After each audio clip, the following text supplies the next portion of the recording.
हिमाचल प्रदेश में एक बार फिर से बादल फटने की सूचना मिल रही है। आपको बता दें कि कुल्लू में श्रीखंड महादेव की पहाड़ी में बादल फट गया, जिसकी वजह से बाढ़ आ गई है। हालांकि किसी के हताहत होने की खबर नहीं है। बाढ़ को देखते हुए कुल्लू के बागी पुल बाजार को खाली करवा लिया गया है। राहत और बचाव का काम चल रहा है। राहत और बचाव दल वहां पर मौजूद है। जो लोग जहां तक फंसे हुए उन्हें निकालने के लिए तमाम कोशिशें की जा रही हैं। शिमला से लेकर किन्नौर, कुल्लू, लाहौल स्पीति का दृश्य आपके सामने है। पानी की तेज गर्जना आप सुन पा रहे होंगे। पानी का तेज प्रवाह नजर आ रहा है। और इस बीच एक और अपडेट, किन्नौर में भी बादल फटा है।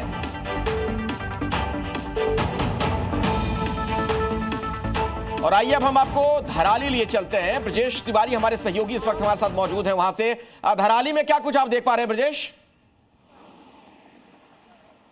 बिल्कुल, देखिए अभी फिलहाल मैं एक चिनूक हेलीकॉप्टर आपको दिखाऊं सामने आसमान में। ये यहाँ पर जो राहत और बचाव के तमाम सामान, इसके अलावा रेस्क्यू को लेकर जो महत्वपूर्ण चीज़ें होती हैं वो लेकर यहाँ पर पहुँचा है। और इस बीच झील पे मौजूद हूँ मैं। जो अस्थायी झील यहाँ पर बनी है उस पर यहाँ पर झील को काटने का काम किया जा रहा है। मैनुअली यहाँ पर काम किया जा रहा है, क्योंकि रफ्तार, पानी की रफ्तार, पानी में बहाव बेहद ही तेज़ है। आप सामने देखेंगे एनडीआरएफ की टीम यहाँ पर मौजूद है और मैनुअली यहाँ पर जो काम किया जा रहा है ताकि जल्द से जल्द पूरी तरीके से मलबे को हटाया जा सके। ये नालियाँ यहाँ पर बनाई जा रही हैं और आगे तक आप चलते चलिए और आपको मैं दिखाता हूँ कि यहाँ पर क्या कुछ तस्वीरें हैं। तेज़ रफ्तार से पानी बह रहा है और यहाँ पर ये जो पॉइंट है, इस पॉइंट पर पानी की रफ्तार बेहद तेज़ है और तेज़ होने की वजह से आगे जो हर्षिल गाँव पड़ता है वहाँ पर स्थिति लगातार तनावपूर्ण बनी हुई है।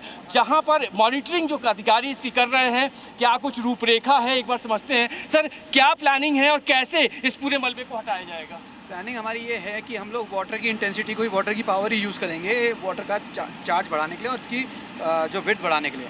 हम लोग छोटी छोटी गलियाँ निकाल रहे हैं जिसको मेन वाटर से कनेक्ट कर रहे हैं। यहाँ पे जैसे मैं यहाँ पे आगे चलूँ तो यहाँ पर कहाँ तक हम जा सकते हैं और कहाँ सुरक्षित स्थान यहाँ पे कह सकते हैं आप किस जगह?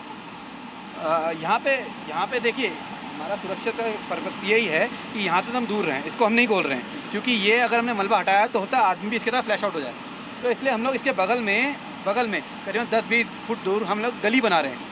जब शाम को जब पानी राइज हो रहा है तो उसको मेन वाटर चैनल से कनेक्ट कर दे रहे हैं। तो उसमें से जो पानी आ रहा है वो अपने आप इस डिब्रीज को साथ ले जा रहा है। लेकिन सामने जो समस्याएं हैं, सामने तो बहुत बड़ा कस्बा है, उसके लिए क्या लग रहा है कब तक ये सब कुछ साफ हो पाएगा, झील साफ हो पाएगी? ये सारा काम उन्हीं के लिए हो रहा है। एक्चुअली देखिए, मिट्टी है गीली, तो यहाँ पे हमारी हैवी मशीनरी जैसे जेसीबी वगैरह नहीं आ पा रही है। हम लोग ये सारा काम मैनुअली कर रहे हैं लेबर के साथ। एसडीआरएफ और सिविल पुलिस, ये 2 एजेंसी हैं जो काम कर रही हैं लगातार इसके साथ। अब हम लोगों ने कल जो गली बनाई थी तो इससे हमें काफ़ी फ़ायदा हुआ। करीबन 20 से 25। एक बार आगे चल के थोड़ा सा और समझा देते हैं हम लोग को कि कैसे कितना वक्त और लग सकता है, क्योंकि रास्ता बेहद ही यहाँ का थोड़ा सा पत्थर बहुत ज़्यादा है और इसलिए चलने में भी दिक्कतें हैं। सर, ये रास्ता जो आप बता रहे थे, रफ्तार बहुत तेज़ है पानी की आज तो। जी, ये हमने ये वाली जो गली है, ये छोटी सी गली थी करीबन 1.5-2 फीट की। इसको हमने कल बनाया था और आज ये करीबन 20 से 25 फीट का एरिया बन चुका है। आज हमारा प्लान आउट यही था, जहाँ से यहाँ पे दूसरी स्ट्रीम से हम निकाल सकते हैं, यहाँ से हम एक और गली निकालेंगे और हम उधर कनेक्ट करेंगे ताकि ये वाला जो पोर्शन हो जाएगा, जो हर्सिल से लगा हुआ इलाका है, उसकी चौड़ाई ज़्यादा बढ़ जाएगी।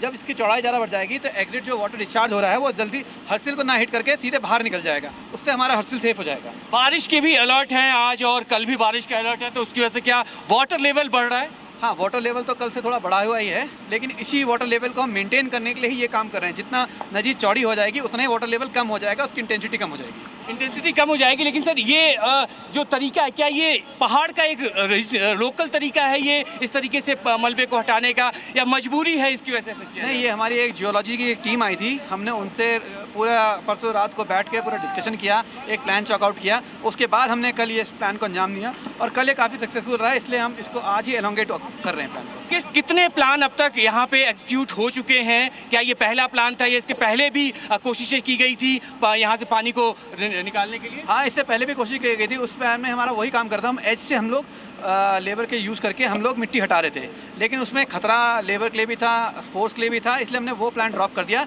ये प्लान हमारा सेफ है और ज़्यादा सक्सेसफुल हो रहा है। कितना वक्त लग सकता है इस पूरे मलबे को हटाने में? अब देखिए, मैं वही कह रहा हूँ ना, हमारे पास जो ये सारा हम काम मैनुअली कर रहे हैं, मशीन अवेलेबल नहीं हो पा रही है। तो अब मैनुअली में ये है कि जितनी हमारी लेबर ज़्यादा होती रहेगी उस हिसाब से हम लोग स्पीड अप इसको करते रहेंगे। मैनुअली अभी काम किया जा रहा है और देखेंगे तो लेबर्स यहाँ पे लगी हुई हैं और हाथों के जरिए ही, हाथ से ही पत्थरों को Zee News.